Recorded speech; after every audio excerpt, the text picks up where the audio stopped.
Kek me limon dhe si del përfundimi tani. Tek video e parë kam postuar se si e përgatitim, do me thënë sa vezdo, sa miell, sa gjalpë, të gjitha këto. Në qoftë se nuk e keni parë mund ta shikoni, e kam çuar aty videon.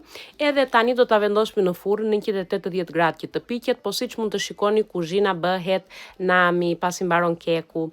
Ndaj edhe sa të përgatitet keku që të piqet, neve do pastrojmë kuzhinën. E pastrojmë kuzhinën, keku është gati, do ta lëm një çik në formë që të ftohet edhe pastaj që të dali kështu lehtë, pasi shtuar del me një herë keku nga forma. Pastaja e lëm edhe një çik këtu që të ftohet dhe do ta presim në fund fare. Mund të shoqërojmë kafen me këtë kekë ose mund të vëmë fëmijëve me vete në shkollë, që ndron kështu i freskët edhe i butë për 2-3 ditë akoma dhe më shumë.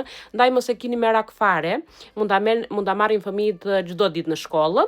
Për një 2-3 ditë mos mendoni dhe juve ditë për ditë se ço tu vini me vete. Kështu, kek me limon, edhe të na bëj mirë, të kaloni bukur.